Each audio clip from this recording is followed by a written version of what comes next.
Hair fall के लिए biotin का ये सप्लीमेंट मैं पिछले 4-5 दिनों से यूज़ कर रही हूँ और मेरे बालों में विजिबल डिफरेंस आया है हेयर फॉल में। Even the food is nutri-dense but this is the cherry on the top. कल रात को कितनी बारिश हुई है। 1 बजे से बारिश स्टार्ट हुई और 3 बजे तक कंटिन्यूस शदीद किस्म की बारिश होती रही। ओट मील के लिए मैं कहना चाहती हूँ कि इसके लिए टेस्ट डेवलप करना पड़ता है, इसलिए कि हम नॉर्मल रूटीन लाइफ में ओट्स नहीं खाते।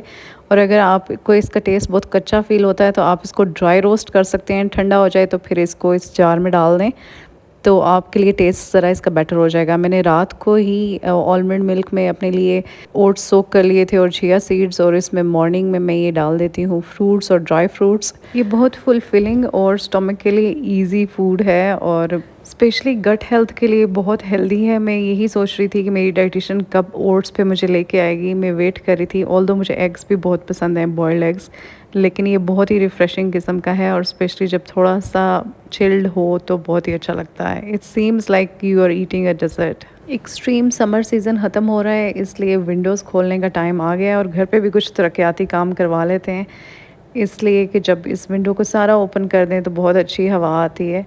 और वैसे भी मुझे कुछ प्रिपरेशन करनी है गार्डन की, लाइटिंग वगैरह विंटर्स के अकॉर्डिंग, ताकि बाहर बैठा जा सके। और फिर उसके बाद मैंने कॉफ़ी ले ली, लंच नहीं किया और उसके बाद मैं अपनी फ्रेंड को पिक करने के लिए चली गई और हम दोनों ने शॉपिंग पे जाना था। हम लोग एथनिक के फैक्ट्री आउटलेट पे चले गए, इसलिए कि एथनिक के फैक्ट्री आउटलेट पे मैंने ईद कलेक्शन चेक की थी तो उनके पास बड़े प्यारे प्यारे ड्रेसेस थे। मैंने सोचा इस दफ़ा भी देख लेते हैं। ये कुछ ड्रेस था, ओवरऑल ये लॉन्ग शर्ट थी, एम्ब्रॉयडरी भी प्यारी थी, लेकिन एथनिक के में बहुत से फॉल्ट्स आ रहे हैं। मैंने अभी जो रिसेंट जितने भी ड्रेसेस लिए हैं, मैंने 4 ड्रेसेस लिए हैं समर में, और उसमें कपड़े में कुछ इस तरह अजीब सा था। ये कुछ अच्छे अच्छे ड्रेसेस थे एम्ब्रॉयडर्ड, लेकिन फिर भी इसमें कुछ थे डिफेक्ट्स। इनकी इस कलेक्शन पे फैक्ट्री आउटलेट पे बहुत से न्यू ड्रेसेस भी होते हैं, जो कि मैंने पहले भी चेक किए थे। जो उनके न्यू आर्टिकल्स भी होते हैं वो 50% ऑफ पे होते हैं, और ये सारे ड्रेसेस 50% ऑफ पे थे। हर दफ़ा न्यू इन्वेंट्री का एडिशन होता है, लेकिन बहुत से पुराने आर्टिकल्स भी रिपीट हो रहे होते हैं, इसलिए चेक करके लें कि ड्रेस ठीक है या नहीं है। और ये आर्टिकल तो हमेशा ही इनके पास होता है। इतना प्यारा सा नहीं है, एम्ब्रॉयडरी इसकी प्यारी है, लेकिन बाकी कुछ ऐसा ख़ास नहीं था। विंटर के काफ़ी ज़्यादा ड्रेसेस थे, स्टिच 2 पीस ड्रेसेस, जो कि 34-3500 की प्राइस में 2 पीस बहुत अच्छे अच्छे, बहुत डिसेंट और बड़े सटल किस्म के ड्रेसेस थे, जो कि 1 टोन, और इनको किसी भी कलर के कोट या जैकेट के साथ पेयर किया जा सकता है। मैं अपने लिए फ़िलहाल काफ़ी सिलेक्टिव शॉपिंग पे हूँ, इसलिए कि मैं चाहती हूँ कि मैं अपना साइज़ चेंज करूँ। अगर मेरे पास लार्ज ड्रेसेस ही लेती रहूँगी तो ये मेरे लिए बिल्कुल ठीक नहीं होगा। स्पेशली ऑनलाइन शॉपिंग ने सबको इतना ख़राब किया है कि आप सोचे समझे बगैर बस मैं ड्रेसेस बाय करती रहती थी, और मुझे ये लगता था कि मीडियम में ना सही तो लार्ज में ले लेते हैं, लार्ज में ना सही तो एक्स्ट्रा लार्ज में ले लेते हैं। इसलिए मैं कोशिश करती हूँ अभी कि मैं सिर्फ ज़रूरत के अकॉर्डिंग ही लूँ। मेरी हाइट और बिल्ड के अकॉर्डिंग हमेशा मुझे साइज़ मीडियम ही आता है, because I have a broader bone.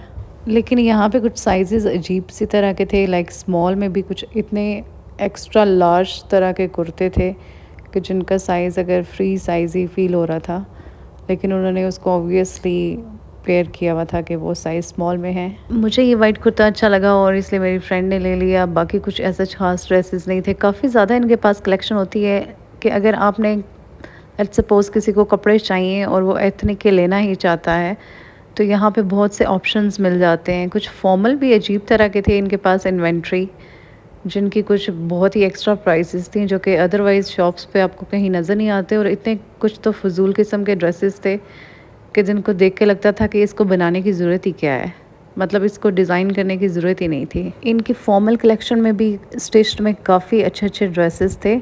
ये आपकी चॉइस पे डिपेंड करता है, लेकिन इनके पास फॉर्मल में भी बहुत से ऑप्शन अवेलेबल हैं डिफरेंट साइज़ेस में। जब कुछ समझ नहीं आया तो सोचा कि बच्चों के ड्रेसेस ही चेक कर लेते हैं। मैंने अपनी फ्रेंड से कहा कि वो भी ले ले अगर उसको किसी लार्ज साइज़ में नज़र नहीं आ रहा है तो। वैसे ये एथनिक का आउटलेट गीगा मॉल के ऑपोजिट है, अल जन्नत है यहाँ पे इसके साथ, और ये सईद अब्दुल्ला का है स्टोर, जो इसकी बेसमेंट में आपको मिल जाएगा एथनिक का फैक्ट्री आउटलेट। उसके बाद मैं क्रॉस स्टिच पे चली गई, इसलिए कि मुझे अपनी गिव अवे विनर के लिए ड्रेस चूज़ करना था, और मैं देखती रही कि मैं क्या पिक करूं। फिर मुझे ये वाला ड्रेस अच्छा लगा और मैंने पिक कर लिया। और इसका कलर भी मुझे अच्छा लगता है। I fall for blue all the time, और मुझे ब्लू में सारे ड्रेसेस ही अच्छे लगते हैं। इन पे अभी भी सेल चल रही थी, जो कि अच्छी बात है। इसका मुझे काफ़ी फ़ाइन स्टफ़ लगा, लॉन में था, और इसका शिफॉन दुपट्टा था। एक ब्लू का ये भी ऑप्शन था, लेकिन ये कुछ ऐसा फ़ाइन नहीं था, इसलिए मैंने 2 ड्रेसेस ले लिए। एक मैंने अपने लिए भी ले लिया बाय द वे। और फिर मैं शूज़ चेक करने के लिए चली गई स्टाइलो पे, इसलिए कि इसके साथ ही है स्टाइलो। और मुझे कुछ जॉगर्स लेने थे और ड्रेस लेके मैं आ गई। और दिन को मैंने खाना नहीं खाया था, इसलिए कि मुझे सेवर खाने का दिल था, और ये मेरा पोर्शन है डिनर का। दिन में योगर्ट नहीं लिया था, इसलिए योगर्ट ऐड कर लिया। एक कबाब था वैसे प्लान में, लेकिन मैंने 2 ले लिए, इसलिए कि मुझे शदीद भूख लगी हुई थी। और उसके बाद मैं इंक्लाइन वॉक के लिए चली गई। कार्ब्स डाइट पे वज़न कम करना थोड़ा सा मुश्किल होता है। अगर आप एक्सरसाइज ना करें तो आपका वेट ऑब्वियसली स्टक रहता है, लेकिन मुझे इसकी फ़िक्र नहीं है फ़िलहाल, इसलिए कि मेरा वेट ऑलरेडी स्टक है। और डाइटिशियन ने अगर सब कुछ इंक्लूड किया है मेरे इस मील प्लान में, तो मतलब ये कि जो नेक्स्ट प्लान होगा वो इससे ज़्यादा टफ़ होगा। इसलिए मैं प्रॉपरली खा रही हूँ, और कोशिश करती हूँ कि दिन के जिस हिस्से भी मुझे टाइम मिले मैं खाना खा लूँ, और जो बाकी हैं मेरे साथ फूड आइटम्स वो भी मैं उनको ले लूँ। अगर आपने इस डाइट प्लान के साथ अपना स्टार्ट लिया है, तो आपको मैं बता दूं कि इसके बाद आप लोगों ने सबने प्लान 1 को फॉलो करना है, जो कि प्रोटीन डाइट है। 15 डेज़ के बाद प्लान 1 आएगा, और उसके बाद अगर मुझे भी डिले हो गया कि मेरा 15 डेज़ के बाद 16th डे पे मैं अगर ना जा सकी डाइटिशियन के पास, तो मैं भी प्लान 1 स्टार्ट कर दूँगी। और आपके लिए भी यही है कि अगर आप इस डाइट प्लान पे हैं तो प्लान 1 पे आ जाएं डायरेक्टली डे 16 से। मुझे चूँकि ज़्यादा वज़न कम करना है, तो उसमें ये होता है कि आपका वेट 1 या 2 दफ़ा स्टक हो सकता है, और नेक्स्ट टाइम में हो सकता है कि जब मेरा दोबारा से ब्रेक आए, वेट प्लेटो हो, तो मुझे दोबारा से डाइटिशियन कार्ब्स डाइट पे डाल दे। और जिसकी वजह से मुझे थोड़ी तसल्ली भी रहती है that everything is under observation. और अगर आपका भी इस तरह वेट स्टक होता है, या आपने पहले डाइटिंग की है और फिर वेट स्टक हो गया, तो उसके लिए बेस्ट प्लान है कि आप अपनी कैलोरीज़ को कम ना करें, प्रॉपरली खाना खाएं, हेल्दी ऑप्शंस लें। ये बहुत अच्छा प्लान है अगर आपका वेट स्टक है, या अगर आप फ़ौरन से प्रोटीन डाइट पे नहीं आना चाहते और अपनी कैलोरीज़ को काफ़ी कम नहीं करना चाहते, और रोटी चावल फ़ौरन से नहीं छोड़ना चाहते, तो उसके लिए भी अच्छा है प्लान 1। अगर मैं कहूँ तो सबके लिए बेनिफिशियल है। कुछ लोगों को सिर्फ 4-5 किलो वज़न कम करना होता है, या 6-7 किलो, उसके लिए डाइट प्लान 1 सबसे बेस्ट है। आप इसको कभी भी ज़िंदगी में यूज़ करें, 15 दिन के लिए या 1 महीने के लिए थोड़ी सी चेंजिंग्स करके, लेकिन प्रोटीन डाइट पे रहें तो आपके मसल लूज़ नहीं होंगे और ज़्यादा फैट्स लूज़ होंगे। और अगर उसके साथ एक्सरसाइज भी इंक्लूड करते हैं या एक्टिविटी लेवल को इंक्रीज़ करते हैं, तो आप कभी भी ज़िंदगी में 5-6 किलो वज़न आसानी से कम कर सकते हैं।